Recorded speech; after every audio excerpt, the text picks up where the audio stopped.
Hello and welcome to English Eve podcast, where English meets real life.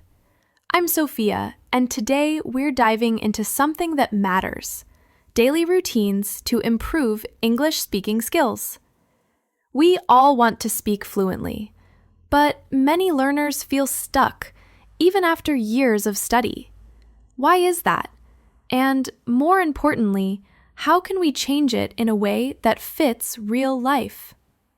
Joining me today is Liam, and together we'll explore the real reasons speaking feels so hard and the small steps that can help you speak more naturally every day. Ready? Let's jump in. You know, Sophia, I used to freeze up when someone asked me a simple question in English, like, what do you do for fun? I wasn't a total beginner. I knew the words, I just couldn't say them at the moment. It felt like my brain was buffering, like all the words were there, just hiding. Oh, I've heard that so many times. The buffering brain feeling. And people blame themselves for it, right? But actually, speaking is one of the hardest skills. It takes more than just knowing vocabulary. It needs rhythm, confidence, and practice under pressure. Exactly. I spent years doing grammar exercises, watching videos. I could understand things. But when it came to talking, I felt useless. I thought maybe I just wasn't good at languages. I remember standing in front of a tourist in Manchester trying to help them, and all I managed to say was, "You go street, bus." I wanted the ground to open up and swallow me. That hurts to hear, but it's so relatable. It's like knowing how to dance in your head, but then forgetting everything once the music starts. So when did you realize something had to change? Honestly, I was in a shop helping a Spanish customer who didn't speak much English, and they were struggling too. But they didn't look ashamed. They just tried, smiled, made mistakes, laughed at themselves. That moment made me think, wait, why am I so afraid of sounding silly? It wasn't just about English. It was about me. That's powerful, because so many learners are not just fighting with language, they're fighting with fear. The fear of making a mistake, of being judged, of not sounding smart. But here's the thing, fluency isn't about perfection, it's about connection. Totally. That's when I started experimenting with a routine. Nothing fancy, I'd just read out loud for 5 minutes in the morning. Sometimes I'd talk to myself while making coffee, like, okay, I'm boiling water, I'm choosing my favorite mug today. It felt silly at first, but my mouth started moving more easily. I wasn't just learning, I was practicing being a speaker. And that's the secret many people miss. It's not about studying harder. It's about creating small, daily chances to actually speak. Not just think in English, not just listen, but say things out loud even if no one's listening. Say it with us. I'm becoming fluent even on bad days. That line helped me so much. I made it a kind of mantra when I felt frustrated, and trust me, I still have awkward moments, but I don't freeze anymore, because I've trained my mouth, not just my mind. That's a beautiful shift, and you're reminding us that it's not just a skill, it's an emotional habit. One learner told me, every time I speak English, I feel like I'm on stage. That pressure is real. But what if we made speaking feel safe and soft? Like brushing our teeth, just part of the day. Yes, that's why I keep it simple. I don't wake up and do 30 minutes of hardcore practice. I just repeat one phrase, or I shadow a sentence while washing my face. One of my favorites lately is, "You're doing better than you think." It's something my mom used to say when I got overwhelmed. What a lovely line. It reminds me of this quote by Viktor Frankl. When we are no longer able to change a situation, we are challenged to change ourselves. And daily speaking, even just a few words, is changing us, isn't it? Absolutely. We don't control every situation. We can't always have a language partner or a class. But we can control the small rituals, the little voice in our head that says, just try. And those moments add up. They really do. Thank you for sharing that, Liam. So many listeners will hear this and think, I can do that too. Because it's not about being brilliant. It's about being brave in small, quiet ways. Exactly. And to anyone listening, if you've ever gone silent in a conversation and felt awful after, I get it. But every time you speak again, even to your fridge, you're rebuilding that courage. We love fridge conversations here. All right, in the next part, we'll look deeper into why speaking feels so hard, even when we know the words. We'll unpack the emotional blocks, social fears, and silent beliefs that make speaking scary, and how to gently face them. Stay with us. So, Liam, let's talk honestly. A lot of learners know what to do. They've been told 100 times, speak more, practice aloud, don't be afraid. But somehow the words just don't come out. What's really going on? I think deep down it's fear. But not just fear of making mistakes, it's fear of looking foolish. You feel like your accent is too strong, your grammar too messy, your voice too slow. I remember avoiding conversation just because I didn't want to sound stupid. And honestly, that feeling doesn't just go away because someone tells you it's okay to make mistakes. Yes, because advice doesn't change emotion. And most learners don't even realize what they're carrying inside. For some, it's a past embarrassment. For others, it's perfectionism, or maybe a teacher once laughed at them. Whatever it is, it lingers. It builds a wall between what we know and what we say. Exactly. I didn't have a traumatic story, but I remember the silence. When I was in school and the teacher asked a question, I knew the answer in English, but I never raised my hand. Why? Because I'd rather stay quiet than risk getting it wrong out loud. That became a habit, and the habit became who I thought I was. That's so real. Sometimes the fear is subtle. It's not just panic, it's hesitation. That tiny pause in your chest when you think, should I speak or stay quiet? And in that moment, the words vanish. Exactly. And the more it happens, the more you believe, I'm not good at speaking. It becomes a story you tell yourself. I used to think, I'm better at reading and listening. I labeled myself that way and avoided speaking. But the truth is, I just never trained that muscle. I was avoiding discomfort, not lacking ability. Wow. Say that again. Avoiding discomfort, not lacking ability. That's such a powerful reframe, because so many learners think they're bad at speaking when really they're just unpracticed at being uncomfortable in English. Yes, and comfort isn't a sign of fluency. Growth is awkward. That's true for everything. Think about learning to ride a bike. You fall, you wobble, you overcorrect, but we don't say, I'm bad at cycling after one fall. We will try again. But with language, we're so quick to shame ourselves. Because speaking feels personal. It's your voice, your identity. And let's be honest, some environments make that worse. Classrooms where you're corrected too harshly, family members who interrupt, friends who finish your sentences. These things can quiet a learner, even when they're trying. That was me. My cousin once corrected my pronunciation in front of his friends. Just one word. Everyone laughed. I know they didn't mean harm, but something in me shut down. I stopped speaking for a while after that. It's wild how one moment can create a belief. And yet, the healing also begins in small moments. Like the day you helped that Spanish tourist and saw them trying without fear. That single shift from shame to permission started changing your habits. Yes, I realized I was being kinder to other learners than to myself. I'd hear someone struggle and think, wow, they're brave. But when I struggled, I thought, you're embarrassing. That double standard, we don't even notice it until we say it out loud. We treat ourselves like the exception, like everyone else is allowed to be imperfect, but not me. That kind of mindset is so common in language learners. But what if we flipped the script? What if we said, my mistakes are proof I'm alive in this language? I love that.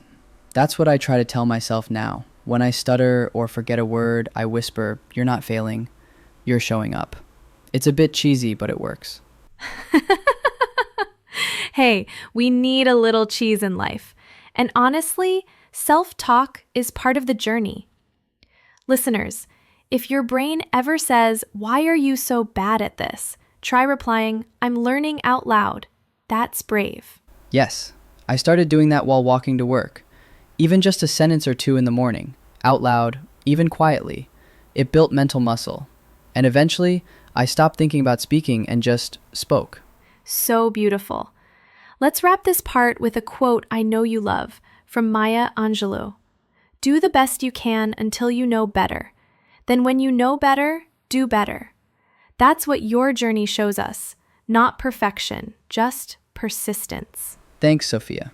And if you're listening, remember, your fear isn't proof you're weak. It's proof you care. And that care can become courage. Coming up next, we'll explore what Liam's daily routine actually looks like now. How he turned fear into small, doable habits, even with a busy job and no language partner. Simple steps, soft starts, and why your toothbrush might be your best English teacher. Stay with us. So, Liam, we've talked about the fear, the silence, and that old story we tell ourselves, "I'm not a speaker." But now it's time to rewrite that story. Let's talk about the daily routine that helped you rebuild your confidence. Not all at once, but bit by bit. Absolutely. And just to be clear, I don't have some magical perfect system. I work full-time. Some days I'm tired or just not in the mood. But I created a low-pressure rhythm that helps me speak English daily, even when life feels chaotic. And it starts in the morning with just 5 minutes. I love that.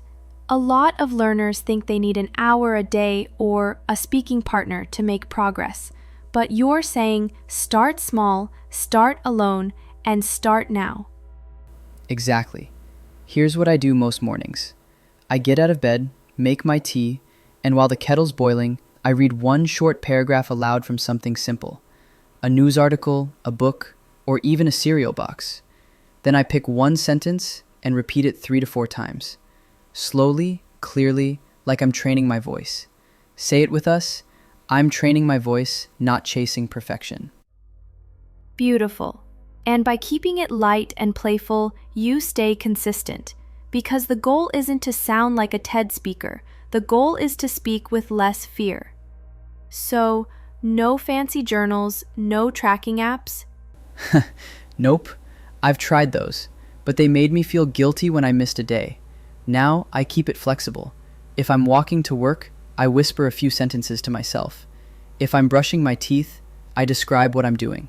I'm brushing my top teeth now, done with the left side. It sounds silly, but it activates my voice in English. That's the secret. Low stakes speaking. Not practicing to perform, just practicing to exist in English. And you're also using a technique called shadowing, right? Yes, and I love it. I'll play a short video clip, like 15 seconds, max, and I try to copy the speaker's voice as closely as I can. Tone, speed, even the little pauses. I don't worry about being perfect. I just shadow their rhythm. It's helped my pronunciation so much, and I don't feel shy because it's just me and my headphones. Shadowing is powerful. And for our listeners, you don't need special material. You can shadow a podcast like this one, a YouTube video, even your favorite movie line. It's not about what you shadow, it's about doing it out loud. Your mouth is learning to move differently. Yes, I call it mouth memory, like muscle memory in sports. The more I say things out loud, the more natural they feel. So when I actually speak to someone, my brain isn't panicking. My mouth already knows what to do. That's so important because fluency isn't just in the brain. It's in the breath, in the tongue, in the courage to keep going. And when you build that little daily routine, 5 or 10 minutes max, It's like telling your brain, we're safe here. We can speak. Exactly. And on hard days, I just repeat one sentence. I'm becoming fluent even on bad days. That line reminds me that progress doesn't always look exciting. Sometimes it looks quiet and steady. Let's talk about motivation. What happens when you don't feel like it, when you're tired or stressed? I have a rule. Do something small anyway.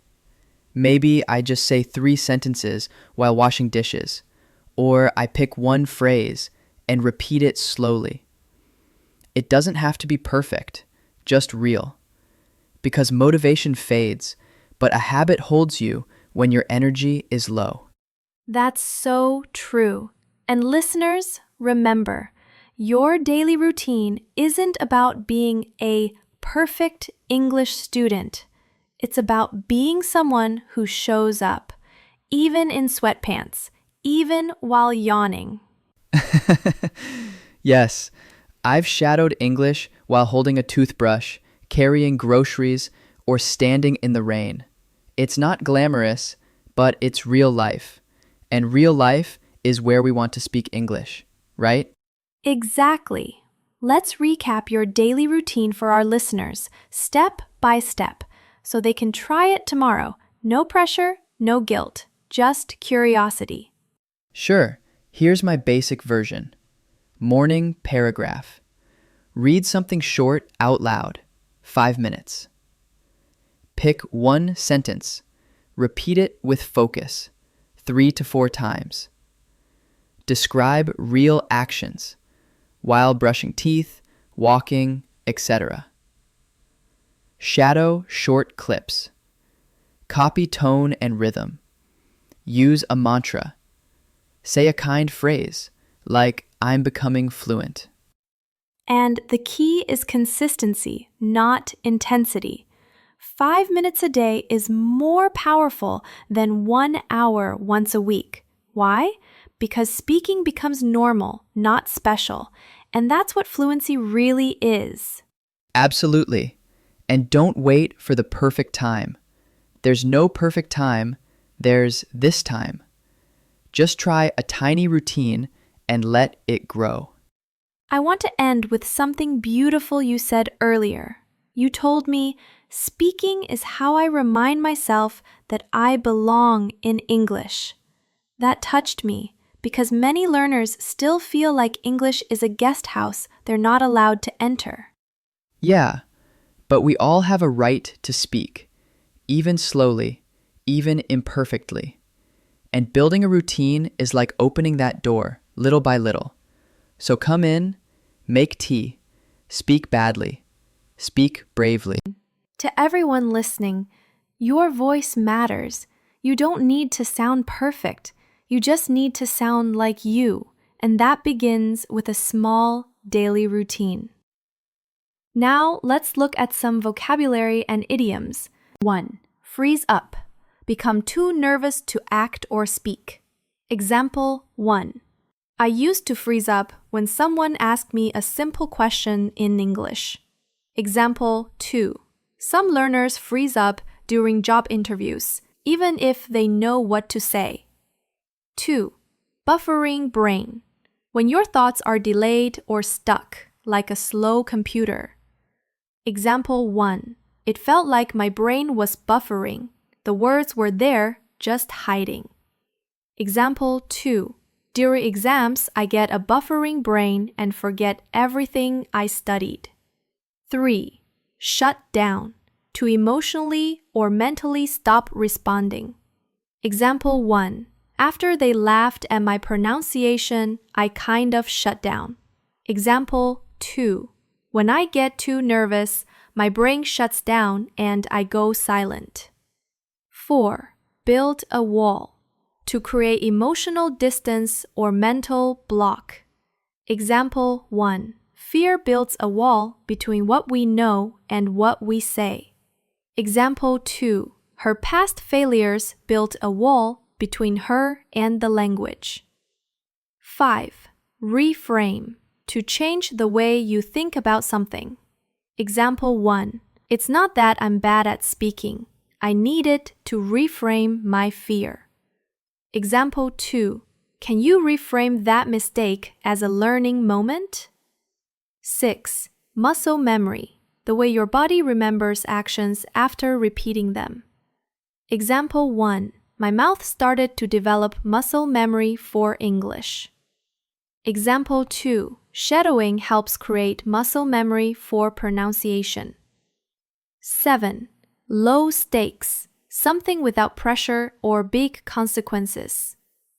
Example 1. Talking to yourself is a great low-stakes way to practice.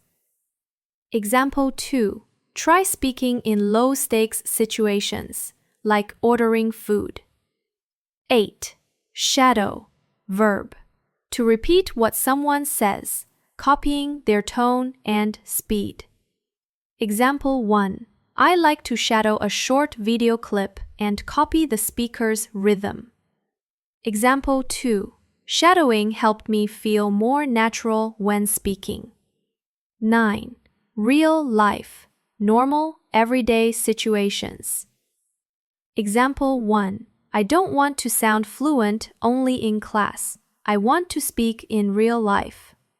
Example 2. Your routine should match your real life, not your ideal life. 10. Speak badly, speak bravely. A motivational phrase to emphasize effort over perfection. Example 1. Come in, make tea. Speak badly, speak bravely. Example 2. Every learner should remember, it's okay to speak badly. Just speak bravely. Thank you so much for joining us today. If you take just one thing from this episode, let it be this. I don't have to be perfect. I just need to begin. We all have busy lives. We all get tired. But even in those moments, we can still give ourselves a small space, just 10 minutes, to speak, to listen, or to simply breathe in the language we're learning. If this episode made you pause, smile, or think a little deeper, I invite you to write about it. What did you feel? What do you want to try? Or simply tell yourself, today I showed up. That's enough. You can share your thoughts in the comments or write in your private journal. No pressure, just honesty. We're here to learn gently, with care. We'll be back soon with another real-life topic and another safe space to grow together. Only sign up if this brings you value. Keep learning your way.